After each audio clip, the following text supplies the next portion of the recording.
suis pour le communisme, je suis pour le socialisme, et pour le capitalisme, parce que je suis opportuniste. Il y en a qui contestent, qui revendiquent et qui protestent. Moi je ne fais qu'un seul geste, je retourne ma veste, je retourne ma veste, toujours du bon côté.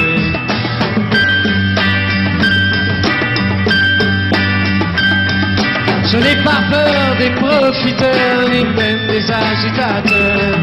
Je fais confiance aux sélecteurs, et j'en profite pour faire mon beurre. Il y en a qui contestent, qui revendiquent et qui protestent. Moi je ne fais qu'un seul geste, je tourne ma veste, je tourne ma veste, toujours du bon côté.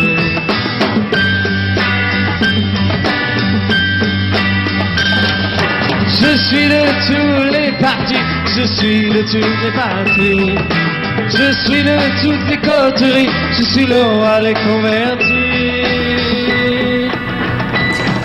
L'actualité oblige que nous puissions communiquer le plus souvent parce que les besoins se présentent. Voilà pourquoi nous, la RLTV, à travers cette émission 4 vérités, nous avons les soucis de vous amener les hommes, les analystes, ceux qui peuvent vous dire toute la vérité, ce qui se dit tout bas et ils ont la possibilité de les dire tout haut.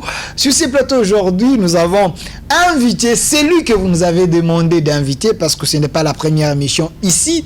Il avait parlé pour la nation, mais aujourd'hui il revient parce que vous avez voulu par rapport à ces cas coronavirus, vous voulez connaître la pensée de Dieu par rapport à cela et l'homme de Dieu malgré ses multiples programmes, mais il a quand même accepté parce qu'on a insisté qu'il soit de notre aujourd'hui. Il s'appelle comme ça le prophète Élisée Kongolo, responsable de l'église Camp des Vainqueurs, un conférencier. Il prêche un peu partout dans le monde.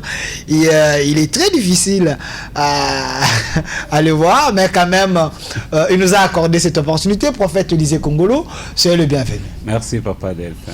Voilà, prophète Élisée Kongolo, quand je vous reçois comme ça, parce qu'il y a la demande de la population en général, je souhaiterais qu'on soit bilingue, s'il vous plaît, parce que le sujet concerne plus d'un.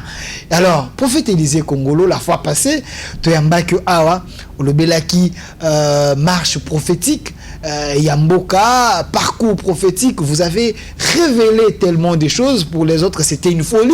Pour les autres, vous étiez un savant. Pour les autres, c'était un peu matière moko. Ezaki malamu mingi, mais aujourd'hui, batu ba bengio, ba binoto bengayo parce que makambolo baki, la plupart des okokisama et ba moni fléau o ebeti mukili coronavirus mais to kolobele ango. Moi récapitulation muke par rapport à un message d'abord, il y a la fois passé au lobelaki sur parcours prophétique, il y a RDC, bateau balanda côté dans 2 minutes, c'était quoi l'essentiel à message? Torobaki 2020 est année à jugement. Au makamba mabe belé ko salema liwa nzala instabilité na ba domaine belé. Alors yango tozomona. Et puis torobaki en 2021 stabilité ko kotana mboka makambo banda kufanda petit à petit. Nasuka torobaki nazomona ba mindele. Koya ko se réfugier na Congo. Tozala na ba français congolais, ba américain congolais. Alors makambo belé torobaki. Tobandi komona yango. Prophète Élisée, mais toyoka batukolo ba prophétie pe bimé belé ki Congo ezali mboka ya bilaka. Donc balobi mwana elaka akufaka te. Mais auto mona ba congolais ba komi ko kufa. D'abord na beni ba guerre un peu partout. Nzalezo boma congolais. Est-ce que yo zali musala nzambe parce que sujet à lelo ezali coronavirus en RDC, est-ce le signe du temps de la fin? Tomituni mutuna tukokota malembe mwana bilaka akufaka te. Mais prophète Élisée otozo mona ba congolais bazo kufa lowa bantaba. Est-ce que bilaka ngo ezaka likona biso to nzamba sia longoli? Birakeza likolo na biso soki oke na Esaïe 28 à partir du 14e verset, tu descends jusqu'à 20, oko comprendre Bible lobi bao basalaki alliance na liwa, bao basalaki pacte na séjour de mort. Je crois nazwaki temps ya ko révéler bino ke soki omonaka guerre esilaka te parce que eza na bato basalaki pacte na ba séjour de mort, alliance na liwa à cause ya ba minéraux, à cause ya bomengo na biso. Alors to pesa ki même ba stratégie comment biloko wana nyonse ko kosala nini kosila. Kongo eza na elaka nzambe. Et ce que l'on dit bien dans le prophétique, mboka moko te okokende na Israël, okoti na synagogue, okoti carte ya Amérique na synagogue ezate. Okoti carte ya France na synagogue ezate. Mais ce que okende na Israël, okokuta carte ya Congo. Congo na synagogue. Or, on peut comprendre à l'époque de Mobutu, parce que zalaki na relation ya malamu na Nzambe te. Mobutu a kata relation nyonso na Israël. Oba yebi histoire ya Congo bien.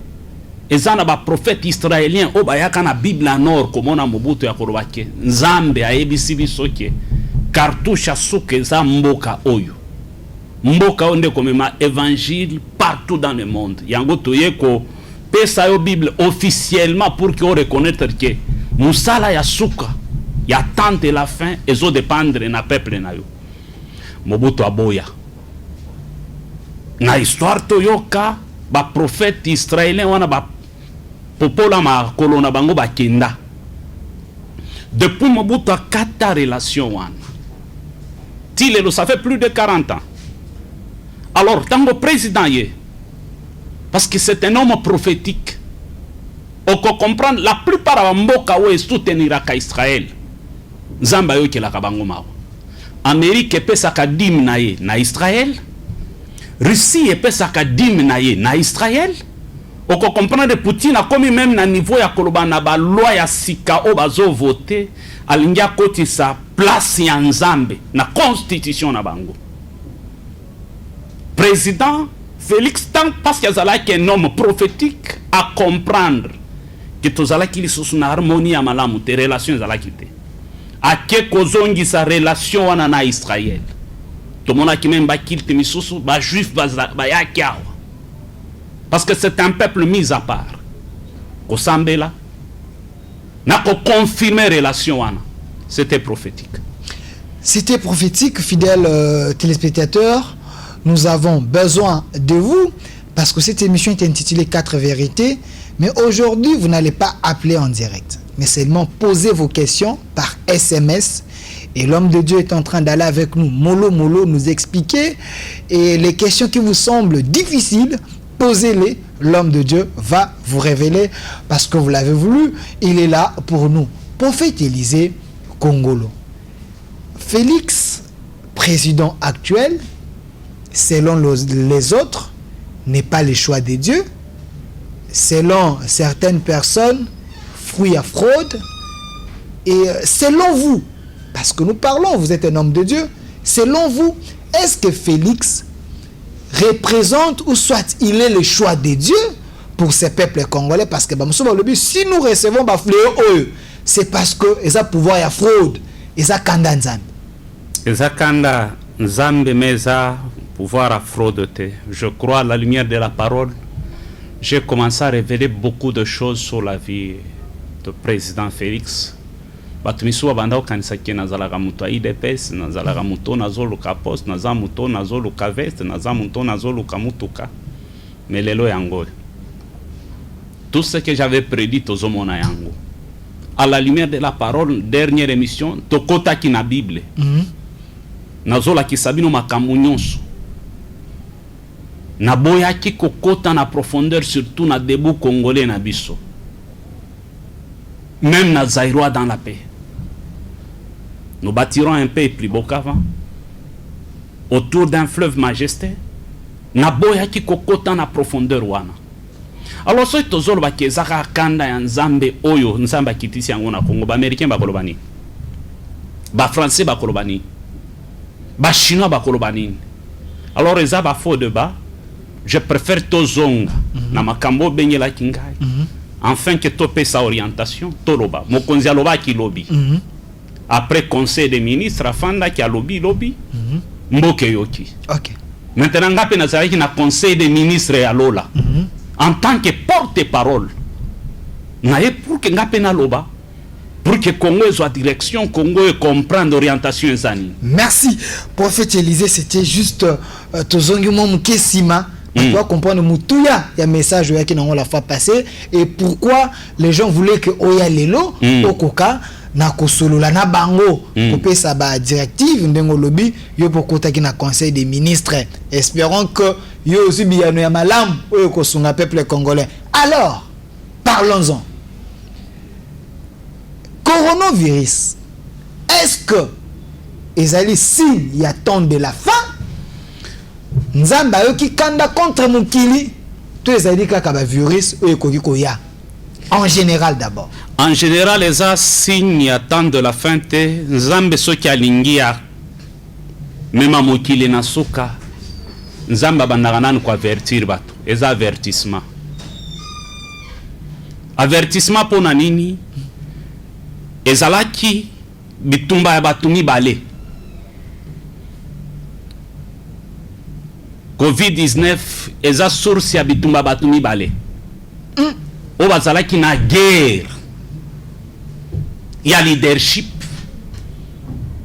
na dimension commerciale tena les sources na dimension économique. Alors na guerre wana OMS azalaki déjà na besi ya mbongo. Mbongo azalaki lisusu na OMS te. Banque mondiale pe azalaki na besi ya mbongo. Crise mondiale na dimension économique ezalaki ya makasi déjà. Alors objectif ezalaki nini? Ba créer COVID-19 pour éradiquer un peu continent Afrique.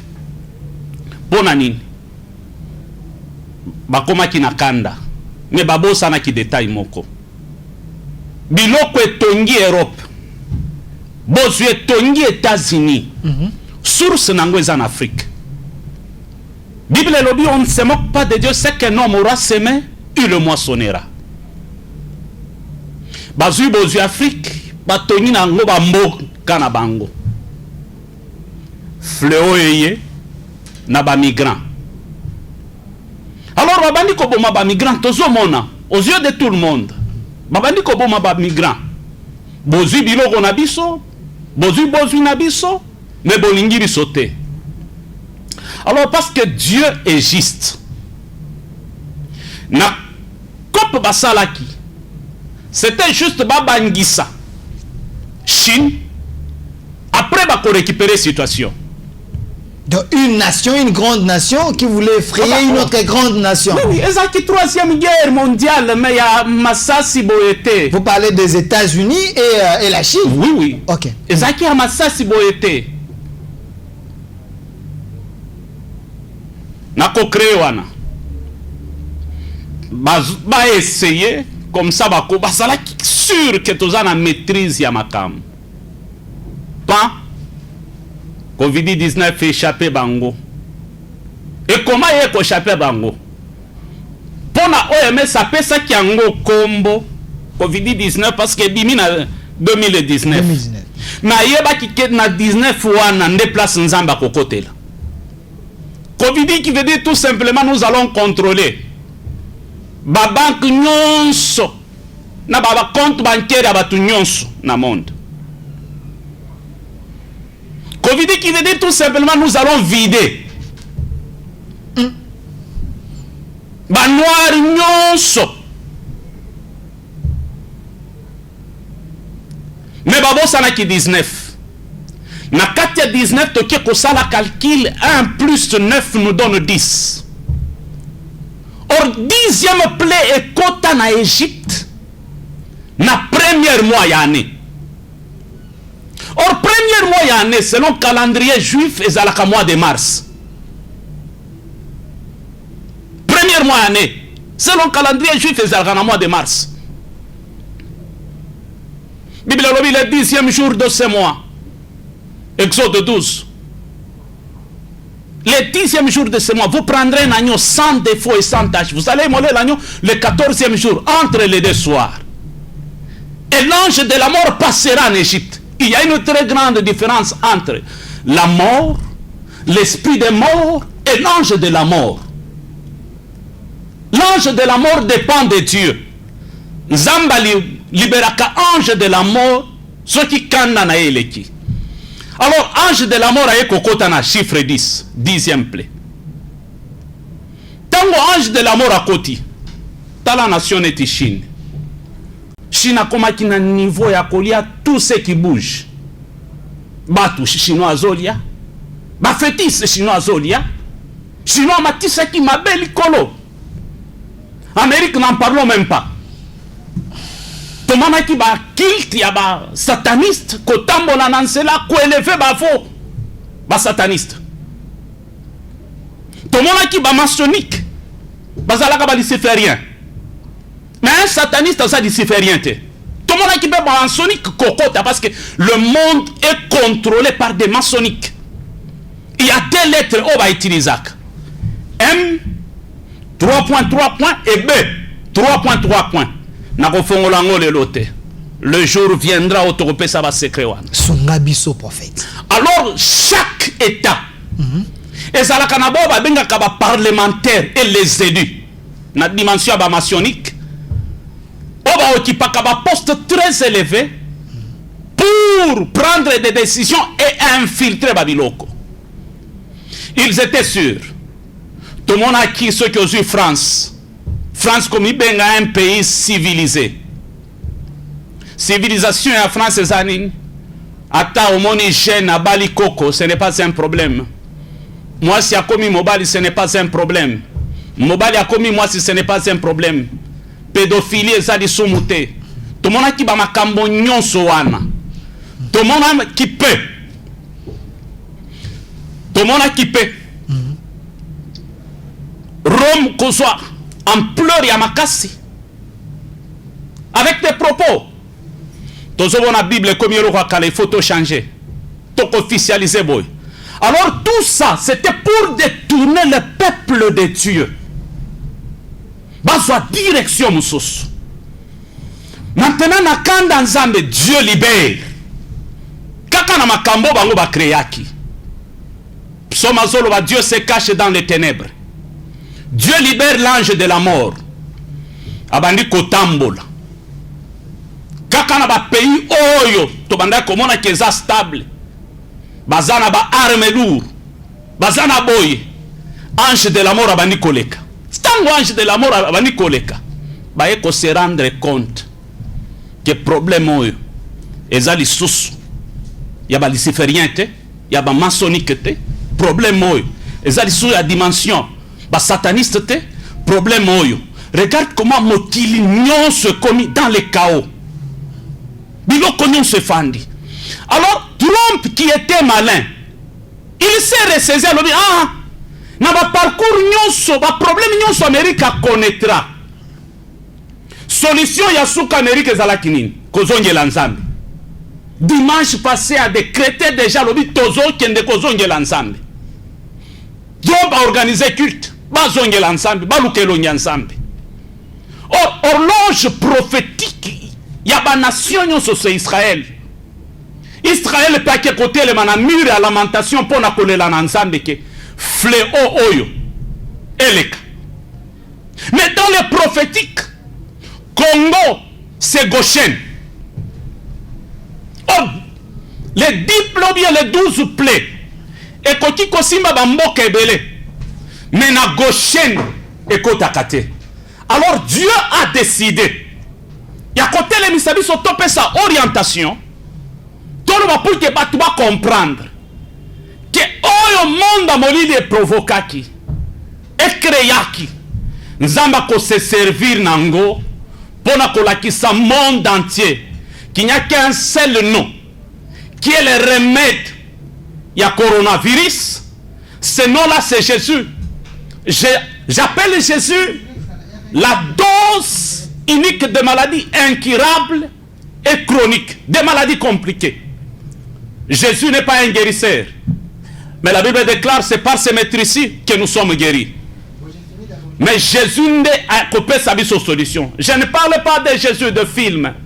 Je ne parle pas de Jésus de théâtre. Je ne parle pas de Jésus historien. Mais je parle de Jésus, fils de Dieu.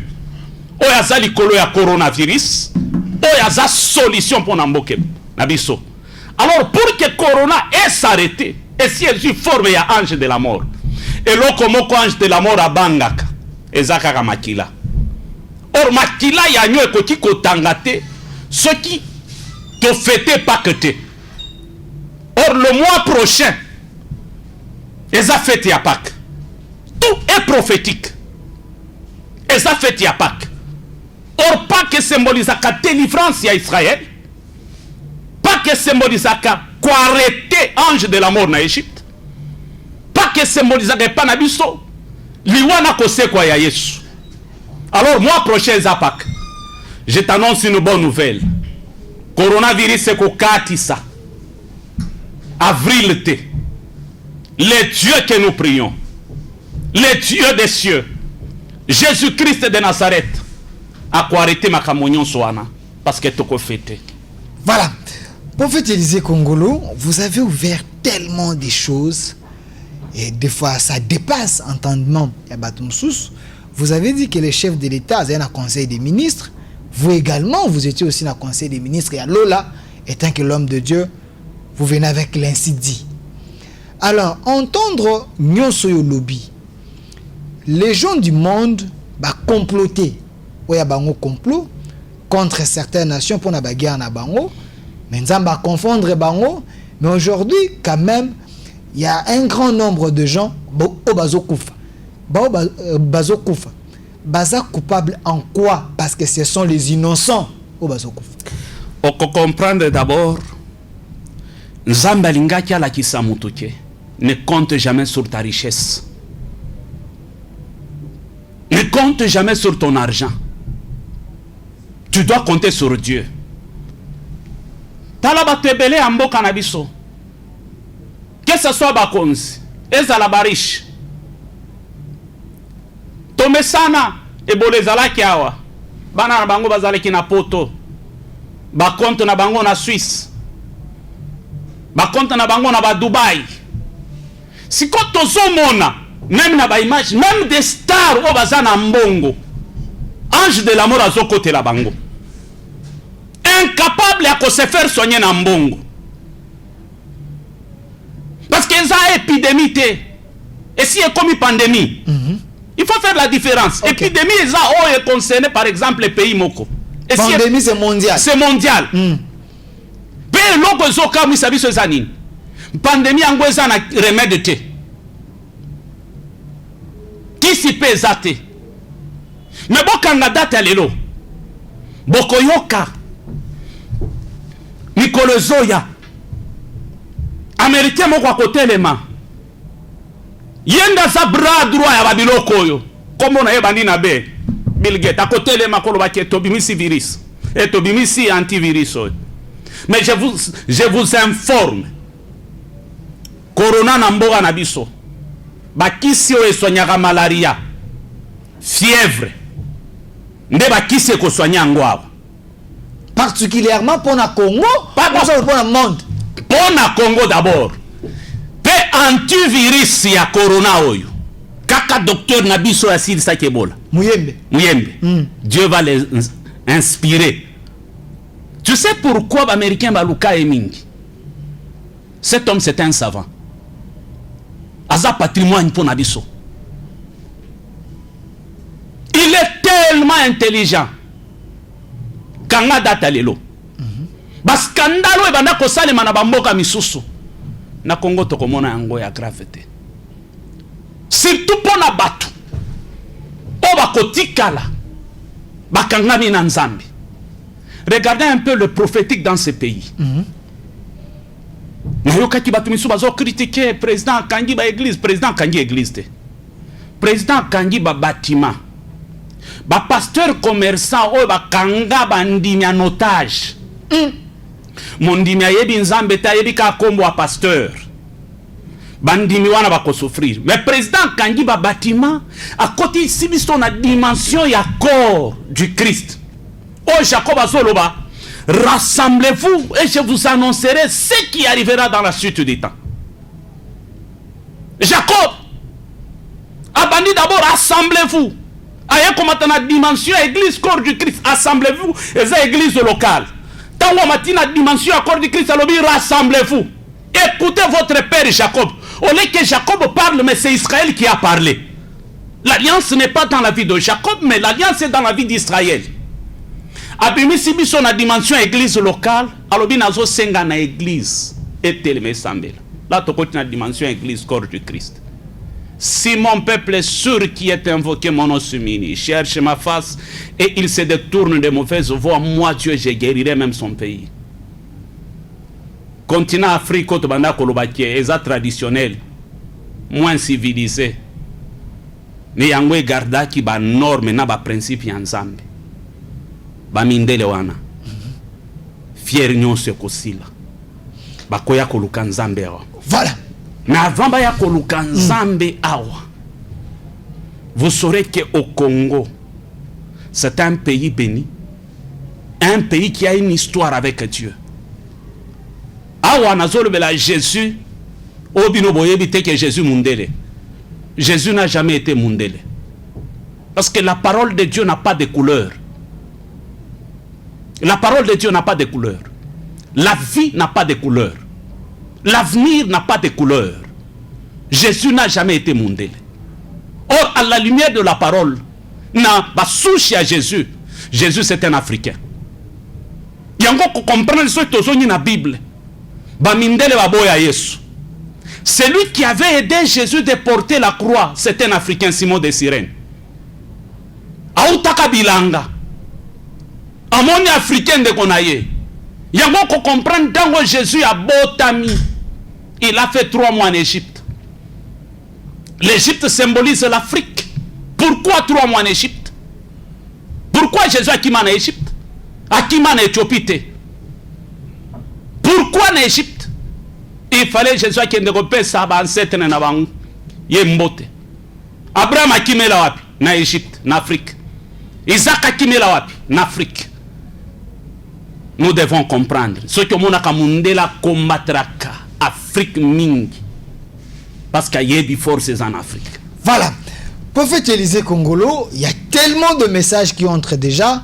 Envoyez vos questions. D'un moment à l'autre, je vais poser toutes vos questions. Je pense que Bozolanda, Moussala Nzambe, Makamazolo, Malembe. Posez des questions. Là où vous n'avez pas compris, l'homme de Dieu va vous aider. Au Fongoli Biloko, émission, on a eu tout ce qui est aussi là. Lélo, tout ça, la continuité. Mais je vais voir. Au lobby awa, que maladie au ebimi, même les plus riches, baza incapable de se faire soigner, en quelque sorte. Dieu est en train de punir les gens qui se sont enrichis illicitement, penamboka oyo, nandenya mabe, ou soit c'est un jugement avant le jugement. Nzambe azo avertir biso nyonso que to compter na mbongo te. To compter na bozu na biso te. Konyo na loba na yo na première émission to sala bitala. Ironie à sort. Okondana ngawa ki ozo modiri bato lelo toza wapi. Pour baki ba onyo so ziba mbongo ba s'enrichir ba ziba mbongo mboka ba ka pesi bana bango malédiction Olanda bango na bana na bango. Mais apparemment Mambolobi comme kokokisa parce que je vous signale que l'un de directeur de cabinet adjoint de l'ancien chef de l'État sous réserve, il est aussi atteint la coronavirus selon ce qui circule dans les réseaux sociaux. Il y a plusieurs personnalités, il y a mboka o baboy ba komona bango etangam. Siko tala ndingi nzamba za fidèle. Lelo insécurité est commis partout. Ba aéroport vite. Ba alimentation vite. Ceux qui sont na Rome. Banzela polele. France polele. Bon, ba oyo espoir na bango ezalaki soki abeli ata mutu pasi. Je vais à Londres me faire soigner. Le check-up. aux États-Unis. Aux États-Unis. Siko bakende. Siko bakende papa. Donc soko ziango tikala na mboka na yo. Ba misusa wana zoloba. Ba misusa wana zoloba. Dieu est compliqué hein. Parce que comme nini. A comme prédicateur azote ya mwana na ye. Ma fille ne sort pas. Ça va. Et ba misusu ki ayoki kama mwana na ya mobali a toussé, misusu eza kosu eza corona te. So ki ayoki kama mwana na ye aza na poto mwana na ya toussé. Ye moko akomi musulman. Ye moko akomi catholique. Ye moko akomi protestant. Ye moko akomi presbytérien. Ye moko akomi réveil. Avant de intercéder. Oh Jésus, Seigneur, garde mon fils. Mongo yozwaki pona konyoko la bato. Il y a des choses que mbongo résoudra kate. Tozonga na Jérémie 8:22. Qu'est-ce dit la Bible? Jérémie 8:22 solo baboyi. Na mboka oyo bombe de Galate esate. Tozata na médecin moko te na mboka oyo. Oyo akoti kopesa remède par rapport ya maladie oyo. Remède esate. C'est ça la question. Oh, mais ça solo bani. Tokoti koza vaccin peut-être après 8 mois. Peut-être après 8 mois. Peut-être après 8 mois. Biso nyonso tolanda histoire ya corona wezalaki na ville moko côté moko ya labo moko ya ba chinois de place bimaka boye na boye utina banyama ainsi de suite évolution. Mais lelo eloko muto a créé azo maîtriser yango lisusu te. Fin du monde nano e comité. Ba signe fin du monde ndenge Bible zolo wa Matthieu 24. Bokomona ba guerre. Bokomona ba nzala. Bokomona ba royaume contre royaume, famille contre famille, makambo amabe. Mais tango bokomona biloko nyonso wana, boye ba ke ce n'est que le commencement. Ce n'est que le commencement. Yango to tuni mutuna hein, RDC face à ya nini ya pandémie au coronavirus. Est-ce que yango te signe yango ya suka? Nous sommes devant un homme de Dieu, prophète Élisée Kongolo, qui est responsable de l'église Camp des Vainqueurs. Par rapport à votre demande, nous l'avons invité à Kokanoko Fongola Biso de la part de Dieu, parce que Mambaloba, et il parle de la part de Dieu, il se sert aussi de son expérience. Mais l'homme de Dieu, au lobby était tous à la kimia solution comme on a na Congo ba kisio ba tozo négliger oza nango ya ba fièvre ya ngondo ko bikisa ya ba malaria ba dose ya ba malaria ya ngondo ko bikisa coronavirus. C'est avec la main de Dieu, c'est ainsi dit l'Éternel, ou soit et c'est par conviction qu'a lobby, parce que nous vous écoutons à dévoler homme de Dieu et aussi quelqu'un qui a y avoir l'expérience dans plusieurs choses. Papa, je suis un témoignage vivant. Je suis un homme témoignage. À plusieurs reprises empoisonné Nazala kaka vivant. Yo yebi makambo ebele. Naza même confusion pour na médecin ebele. Cardiologue nanga munene c'est docteur Kapita. Mais nazolo wana bino boy. Bisika nzamba chelo boko. Nzamba le kaka na biloko moko simple. Nalobaki na bino na émission ya libosoke. Ane oyo mutuna mutu abongisa na nzambe. Parce que nzamba koleka. Tala tango Noa zo sala arche. Noa banda koloba bato bazo mona eneti fou. Bato bazo bude message à Noé. Mais tango banyama bandi kokota na arche babanda kokota 2 à 2. Noé koti na famille na ye. Bazala ki au nombre de 8.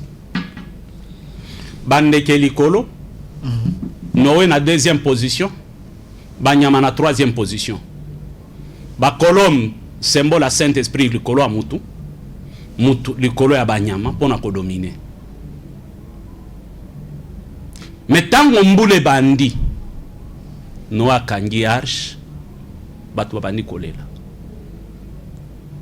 2020 millénium oyezo annoncé millénium susia 30-30. Alors ils en a makambo ebele et ko perturber le cycle de la vie et ko perturber makambo ebele nanu tomoni makambo te bokoyoka ba virus misusu ekobima après autant que solution misusu ekobima. Je suis un prophète. Mais, prophète Élisée, non seulement ba virus ekobima tokobanda ko vivre maintenant ba apparition bizarre tokomona même ba être spirituel ko apparaître ba demo ba kokota na mokili na mboka oyo nazoloba na mokili ba demo ba kokota ba ange misusu ba kobanda ko kita boye sans elle ange akiti comme à l'époque de Daniel. Gabriel a quitté sans elle. Yango mona roi de Perse akanga Gabriel. Gabriel a zobete là. Daniel lisolo que ça fait 21 jours j'ai été arrêté. Parce qu'il y a soit qui forme à moutou. Mais parce que dans le monde aussi, il y a des hommes qui ont conclu l'alliance avec Dieu. Oh bah comment capé ba ange sans elle. Bako ça la lecture. Neti bana ya Isakar, neti tozo ça la lecture lelo. Que to ebisi bino ke za avertissement. Et ça avertissement mutuna mutuaz réajuster ba voix na ye. Mais tout ça nzambalinga qui a renversé. Ordre mondial na babiloko e bana ko se préparer na molidi. Voilà, prophète Élisée Kongolo, nous avons tellement de messages, ce sont des questions. Posez vos questions et je vais les lire. L'homme de Dieu va vous répondre. Salut RLTV. Ça fait peur. Lui, il a assisté au conseil céleste. Que dit Dieu par rapport à la RDC? Parce qu'on a dépassé 10 cas. On est au-delà de 10. Et plus de 800 personnes mises en quarantaine. C'est que Tokukufa, Nzamba PC solution te. Une bonne question. Nazo répondre tozonga kina Exode 12. Le premier verset jusqu'à 10 c'est lobby. Le 10e jour de ce mois. Le 10e jour de ce mois. Vous prendrez l'agneau sans défaut et sans tache. Et vous allez immoler l'agneau le 14e jour entre les deux soirs. Déjà, cas où ils ont atteint confirmé ça 14. 14 cas, vous allez immoler l'agneau le 14e jour. Lorsque moi je parle, il faut fongola matoy o la nanga bien. Entre les deux soirs. Et loko et kolongola, ombre ya molili oyo eza na Congo. Ange de la mort oyo azo sillonner maintenant na Congo. Parce que Congo eza Goshen. Et loko et kolongola yango eza nini Pâques. Alors Pâques ya tout oyo. Toko fete ango neti batu nyonso te. Neti mikolo nyonso te. Toko fete Pâques ya tout avec révélation. Parce que na Pâques il faut Christ meurt. Delphin vit pour servir. La mort de Christ, c'est la vie de Delphin. Ça veut dire quoi, prophète? Kitana mto comprendre kitana c'est wali kolo.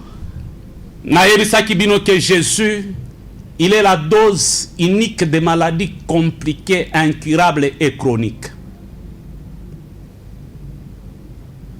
Fléau batumisu bazobenga ngo peste. Pandémie batumisu bazobenga ngo ne babenyango. Mais za kombo. Pour RDC, Jésus est le sang de l'agneau. Pour RDC, Jésus, c'est la couverture spirituelle. Pour RDC, Jésus, c'est le rocher.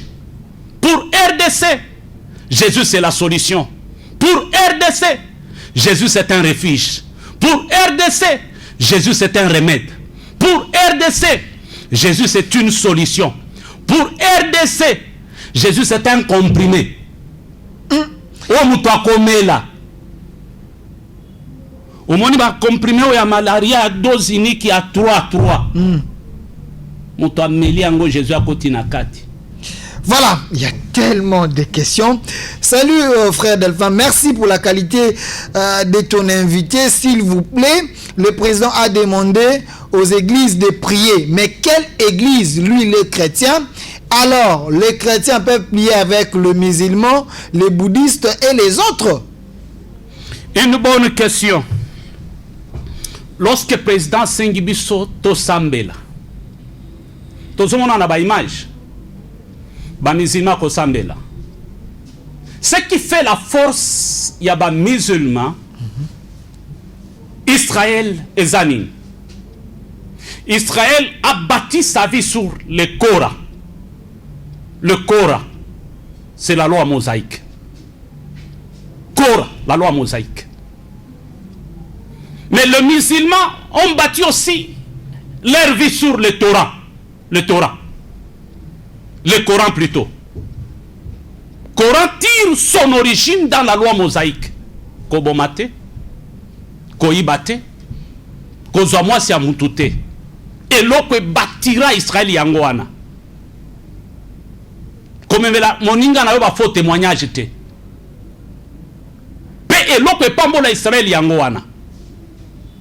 Mais au komona lelo batu basambelaka. Parole comme socle dans leur vie ezate. Parole ezate. Yango sumona ba mizima ba progressaka. Israël est progressaka. Parce que le principe est Israël est dans la Torah.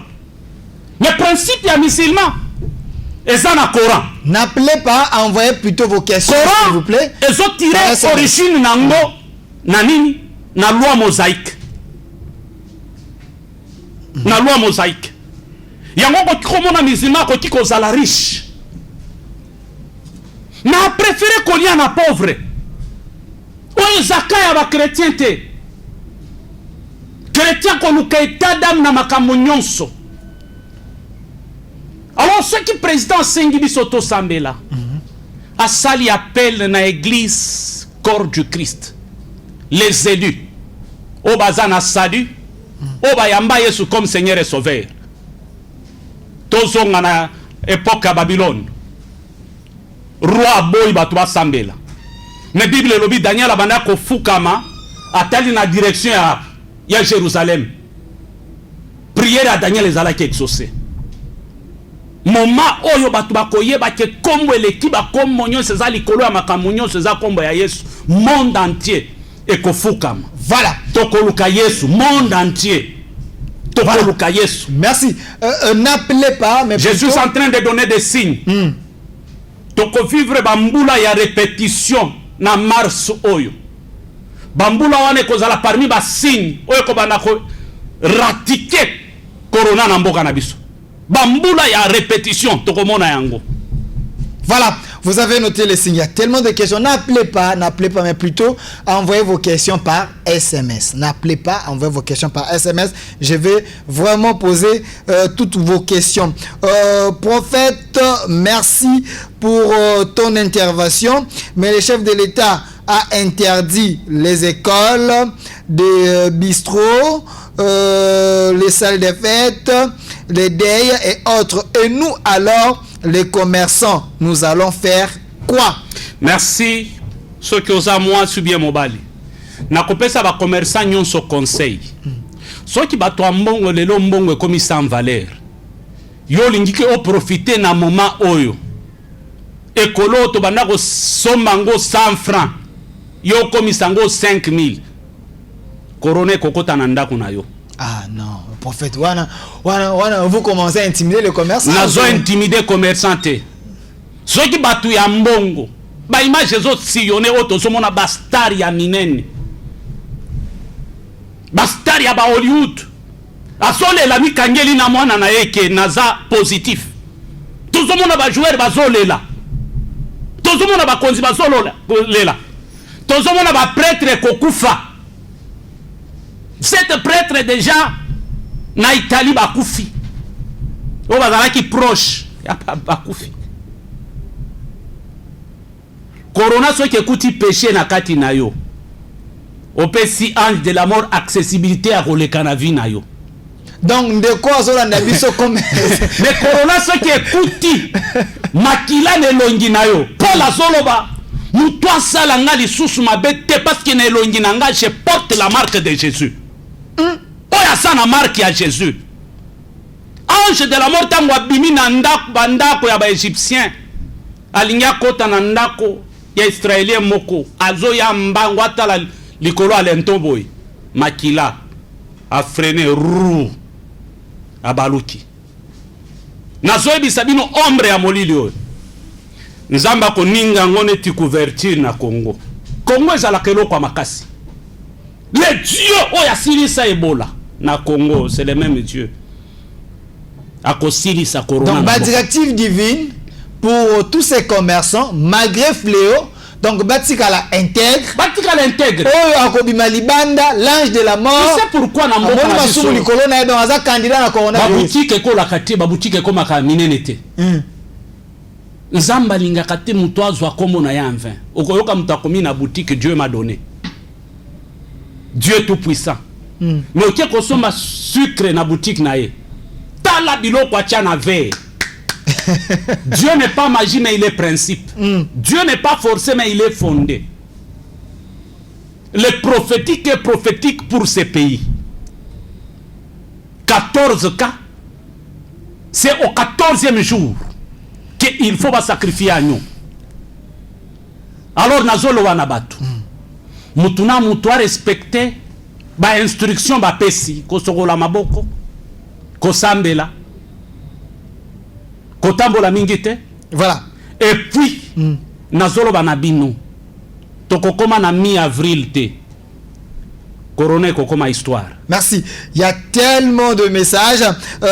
Bonjour, demandez au pasteur les virus à quelle origine satanique ou quoi. Voilà. Tosi to expliquer ango origine nango ndenge zalaki complot. Objectif nango ezalaki nini ezalaki Afrique mais tango guerre ya des grandes puissances bandako mekana bao balobi to mekana nu alors eye ko échapper bango nzambe pas se servir nango po mokili mobimbe sala nini ezala genou liboso ya nzambe batu ba reconnaître que nzambe za nzambe bao bandako kanisa ke toza civilisé soki ozu Europe ozu États-Unis ba église misusu ekoma ki boye tozomona église ya satana ya boye tozomona makambo mabe boye bato babandi ko vivre Romain 1 17 à 32 bao tozomona ke sage ozomona mutu sage mais akomi mwasi akomi mobali mabe koti na église Daniel azolo batango bokomona abomination kokota na église oyo azotanga asala nini asala attention. Voilà. Bonjour, c'est Junior Nzengu. Depuis, n'appelez pas s'il vous plaît. Posez plutôt vos questions par SMS. N'appelez pas. Je ne serai pas à mesure de lire vos messages. Bonjour, c'est Junior Nzengu depuis Maluku. Merci pour votre intervention. Que pour les églises, les dimanches, chacun va prier chez lui à la maison. Oui. Olingini. Maintenant, président Sali appelle na église mystique. Tant que tu as église mystique, église corps du Christ. Toyeba na kate, mais tu as na mutumoko. Mais tant que tu as la prière nandako, tu as la prière nandako.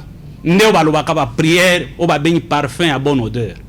Ba prière na biso kokutana, e matili boso ya nzambe, nzamba yoki, nzamba sali.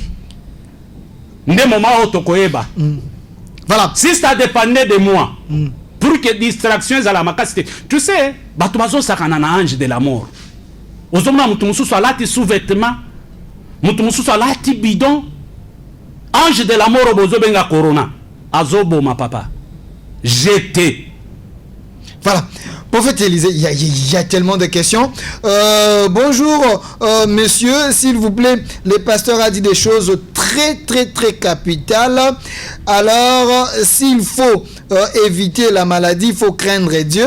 Alors, nous, voilà, nous qui ne craignons pas ces principes, je suis lesbienne, je n'ai pas droit à la vie. Je te donne une seconde chance. Kene na Romain 1. Bible zolo bao babana ko prétendre être sage. Merci pour votre sincérité. Hein. Bao babana ko kanisa ke baza sage. ba changer nature ya nzambe baboyi nzambe condamnation na bango ekozala liwa. Alors ndenge reconnaître dès ce soir bisiko zali arrête ta vie oza mwasi.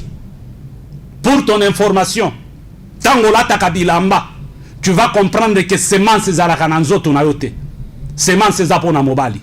Arrête tout avant qu'il soit trop tard. Arrête tout. Jésus t'aime. Bonjour, messieurs les journalistes. L'intervention de prophète, c'est vraiment salvatrice. Si Dieu l'a établi, prophète, qu'il parle de la part de Dieu, est-ce qu'il peut prier aussi pour la nation avec les autres? Je vais prier. Je vais prier. Penzamba kosunga. Je vais prier. Grâce à Nzambe kokita. Tokosambela. Ok. Bonsoir, monsieur Delphin. Pourquoi ne pas le voir, le chef de l'État, et lui dire tout ce qu'il est en train de dire? Comme ça, sur le plan national, on peut étendre ces messages. Une bonne question. Tosi tolobi makambo ebele. Naza na problème te pour que na mon chef de l'État. Naza muto ya landaka ba instruction. Je crois to bandaka na lobaka ki repentance nationale ko salema ya solo. Soki chef de l'État du gouvernement na ye. Premier ministre afukama, gouvernement na ye efukama. Mwasi o ya sa première dame azo représenter basi nyonso ya mboka. Afukama. Président bana na ye o bazo représenter bana nyonso ya mboka bafukama. Président wa za premier citoyen afukama. Na mona ki na première émission bato bazala ki na confusion tango solo bela oh il faut province na province me mabatu otomona te za musala tango président kutana na bikolo nyonso na stade et représentant ki mboka te nono ezana ba prière nzamba bana koloba na Moïse que 12 tribus nyonso e mata 12 tribus nyonso e mata eza pe na ba prière nzamba bana koloba na Moïse ba prince kaka ya 12 tribus ba mata na yo. Bible Zoloba, dans Lévitique 4:4, ce qui est la nation et péché contre Nzambe, il faut nation et y en a offrande na ye et kita na makolo Nzambe. Tolobaka peke richesse ya mboka oyo batu ba exploiter yango, ce sont des satanistes batu amabe. Par rapport à ba pacte yango zomo na makila. Notre président c'est un chrétien. Ba dédia ka mboka te maboko pamba. Il faut azala na échantillon ya richesse oyo. Azongisa ngona maboko Nzambe. Ke Nzambe o Satan iba. O Satan utiliza lelo toye tozongisa liyo yango. Pe to sali na yo alliance. Mutu nyonso akoya na sima na biso après biso ko détruire alliance oyo.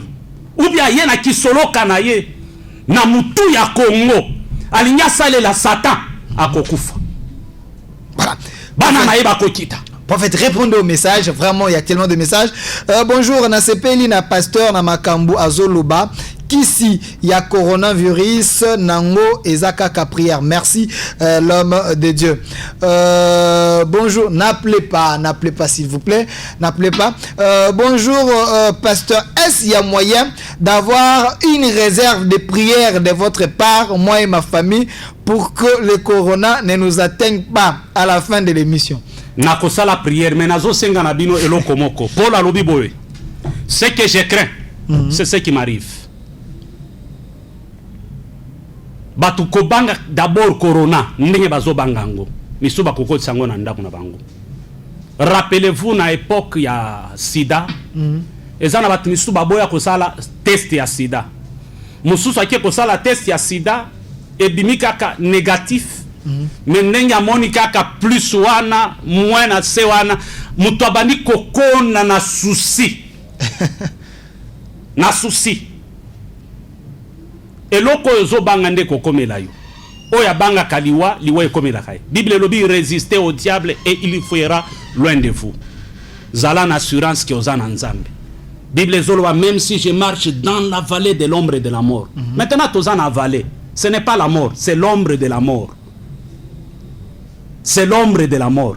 Ce qui est important, malgré tous en vallée de l'ombre de la mort, tous ça de sur place, mais nous avançons. Nasolo banabino en tant que Mosali Nanzambe. Avril tokobeta li solo mususu. Na avril tokobeta lisolo mususu. Voilà. Il y a tellement de messages. Salut, pasteur. Est-ce que sur le plan hygiénique, vous, les églises, vous donnez aussi des leçons à vos fidèles en dehors de la prédication divine? Oui, il faut tout ça lango. Tout ça peut ça va leçon. Il faut tout ça va leçon. Bible zoloba oyo azo prendre soin ya corps na été. Il est plus qu'un païen. Il pêche contre Dieu et contre l'Esprit de Dieu. Tout ça va conseil, il faut que la maboko. Il faut que soma ba antibactigène wana, ozala nango na poche. Il faut que soma ba casque wana, c'est important. Il faut ozala biloko nyonso wana. Éviter un peu ba jet de main. Éviter aussi ba troupement, il faut que éviter biloko nyonso wana. Salut RL TV, c'est vrai, il parle de la part de Dieu, tout ce qu'il dit, il n'a pas noté ça sur un papier, nous l'observons, on a compris qu'il a ça dans la tête. Quelles sont les instructions que Dieu lui a données par rapport à toutes nos autorités corrompues? Ah, là c'est un terrain glissant, awa tozolo belana nous comment nzamba ko bigisa mboka. Hein? Tozo pesa ba instruction pour na ba autorité nyonso ba politicien te. Hein? Tozo pesa ba instruction pour na ba politicien te. Mais maintenant na oya iba mbongo. Na oya somba biloko azo pe biloko à l'état en cascade. Na oya banda ko kanisa ke assurance za poto ko chabana na ena poto. Tala ne bazo regretter. Si ça dépendait de moi, si ça dépendait de moi, nalingana ndima même internet et katana. Pour que moka mobimbeza na distraction te biso nyonso to lukanzambe bien. Si ça dépendait de moi. Boba information le côté za la internet et katama. Papa na minute oyo corona eza neti symbole ya avion. Au monde ba nyonso so ba koti na avion. Ata oza païen, ata oza profane, ata oza athée, n'avion mutu nyonso akomaka mo Kristo.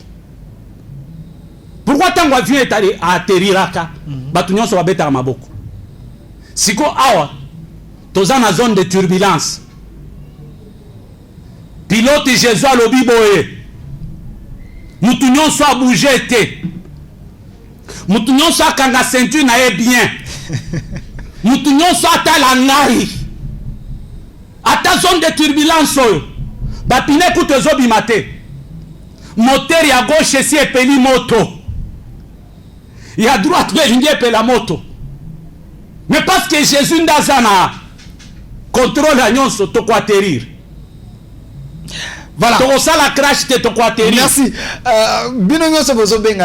Prenez déjà un stylo, vous allez noter, le prophète va donner son numéro personnel pour des besoins de prière, pour des questions, parce qu'on ne peut pas vous prendre en direct par rapport à l'émission, les sujets tellement sensibles. On prend que vos messages, prophète, message est belé, mais on nous signale déjà, on est à la fin. TV Zaningonga, est-ce qu'on peut promettre à nos téléspectateurs, parce que ma si que si possible, on peut encore vous avoir, parce que ton lookio pour tous. Bon, le loisage, j'ai dit. Oui. Nzamba Sungabiso, si c'est possible, tu vas samedi. Merci. Prophète Élisée, la prière. Regardez la caméra, c'est ce que je voulais dire. Regardez la caméra, comme c'est un homme de Dieu, il a parlé de la part de Dieu. C'est vrai, chef de l'État côté Conseil des ministres, lui, il est venu aussi de la part de Dieu, n'a pas mesure préventive de la part de Dieu pour Nabino Bosengi prière. On lui autorise de faire une petite prière pour Nabino Bato Bosengi et puis il va donner son numéro. Zambe Oyo Abenga Aidini Abala Oya Sala Naye Alliance Nanzela ya Tata Oyo Batu Basekwa Nanzela Tata Oyo Batebele babimana bantrai nae comme des grands pasteurs, grands prophètes, grands apôtres. Zambe Oyo a mis continuité na patriarche Nkelani. Zambe Oyo a sisita Vernon na mboka Oyo. pe tomona loboko ya Nzambe. Nzambe oyo atambola na bapere ya 3e génération nyonso po bafongola porte na 4e génération na koti na alliance ya edini ya bala. Seigneur, ce pays a péché contre toi. Topesaki yo mukongo na ba kilte personnel na ba sobriquet totombola ki batu, totombola ki basi, totombola ki biloko na biso. Nzambe ono ya mboka oyo na fukami nalobi rappelle-toi de ton alliance. Olobaki na kobeta Égypte pe na ko guérir ye parce que Égypte a sa peuple na ngai. Nzambe ono ya ba Congolais, ombre de la mort, virus oyo Nzambe na mawa na yo a cause ya alliance na plan oza na Congo. Ono ya ba pasteur nyonso na ba potre nyonso sala na bango alliance. Nzambe na koti na alliance na bango. Yoka biso ombre oyo ezala musika na Congo, tobengi Congo Goshen. Nzambe lelo na se présenter na plateau oyo ezateke na za spécial, ezateke na erikoloba, mais naza comme Rahab la prostituée. Nzambe opesa Rahab par des espions interdits ke mutu nyonso akobima na porte liwe kokanga ye. Mais zwa singa ya rouge kanga yango na fenêtre eza symbole ya bomoi. Fenêtre eza bakoti ya Yesu oyo flèche ekota makila na mayebima. Nzambe na kangi singa ya rouge na fenêtre. Nzambe rappelle-toi ya maloba oyo. À chaque fois kolinga koboma tala na fenêtre okomona cordon rouge. À chaque fois kolinga kosala mabe tala na fenêtre okomona cordon rouge. Fenêtre zangolu ko juger biso selon loi te, mais juger biso selon grâce. Même si la voix c'est la voix d'un pécheur, mais parce que la peau c'est la peau de Jésus, on a droit à un pardon, on a droit à la compassion, on a droit à la bonté de Dieu. Éloigne de nous la mort. Longola na nation yokufa. La kisa biso ki olingi biso. Oyo ezokoma na bamoka mususu, je t'en supplie. Alliance osala na baumbu na yo. Bapapa na biso. Nzambe, rappelle-toi. Ozalaka fidèle na alliance. Je t'en supplie, mabe ekota wate. Nzambe, insécurité za makasi na mboka oyo. Ekonomi na biso eza na se. Nzambe, protection eza te. Soki kaka bibembe bandi ya wa Nzambe. Tokosila. Tokosila. Tokosila. Nzambe, ange de la mort akoti. Me yope landa ye bokutana. Ndenge vevia na ina banda kobima na kor. Yopo zokota na ville bokutana bosa l'accident. Accident na ezongi sabomoi. Kosekwa ezonga. Esengo ezonga. Monde yeba. Kyoza Nzambe na biso. Merci papa. Parce que oyoki. Pe osali. Merci papa. Parce que mbula. Ekobeta ekolongola biloko ebele. Merci parce qu'à partir avril Nzambe tokobeta lisolo mususu. Toko fêter Pâques na kolela te. Mais toko fêter Pâques. Eza célébration. Toko tombola yo pona délivrance. Ekozala Esaïe 12. Que Nzambe kolere na yo elongwe. Toko publier na monde entier. Que Nzambe ayebi biso. Merci papa. Osali pe oyoki. Au nom de Jésus-Christ. Pesa biso kimia. Longola kobanga. Pesa biso esengo. Protéger biso. Biloko akoli ezanga te. Nzambe mutu nyonso oya banda ko vivre na to du jour. Mane kota na ndaku na ye. Mane kota na ndaku na ye. Au nom de Jésus-Christ. Amen. Amen. Je pense qu'à la maison, vous avez compris que la RLTV, c'est une chaîne de réalité. Lorsqu'il y a un problème, il y a une actualité, nous invitons les gens qui peuvent vous aider dans plusieurs manières. Hier, j'étais avec le politicien. Aujourd'hui, c'est avec l'homme de Dieu. Nous sommes à votre service. Il y a tellement de messages. L'homme de Dieu, un numéro de contact, pour des raisons de prière, pour l'orientation, à Bengon, un numéro. 085 10 22 097. 085 10 22 097. Bandele Asuka. 085 10 22 097. Merci, vous avez compris qu'on est vraiment à la fin et on l'a fait spécialement. C'est pour la toute première fois dans cette émission qu'un homme de Dieu prie, mais c'est pour le besoin de la cause, hein, parce qu'il a dit que remède na coronavirus, ce n'est que la prière. Voilà pourquoi, ce n'est que Jésus et la prière. Voilà pourquoi nous lui avons demandé de le faire. Et vous, si vous avez demandé, nous sommes à votre service. Restez fidèles à nos programmes. Derrière la caméra, monsieur Alain qui était là, il a assuré la prise de vue. À la réalisation, William Founi. À la coordination, Jichi Tumbaï. Et à la production, monsieur Kali. Et restez fidèles à nos programmes. Au revoir. Je suis pour le socialisme et pour le capitalisme parce que je suis opportuniste. Il y en a qui contestent, qui revendiquent et qui protestent. Moi je ne fais qu'un seul geste, je retourne ma veste, je retourne ma veste, toujours du bon côté.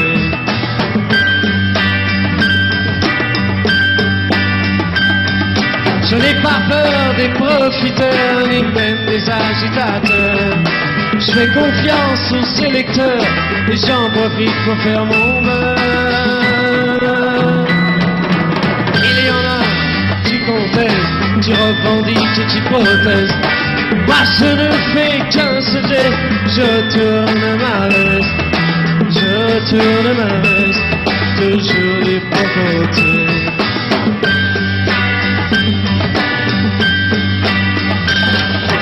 Je suis de tous les partis, je suis de toutes les parties.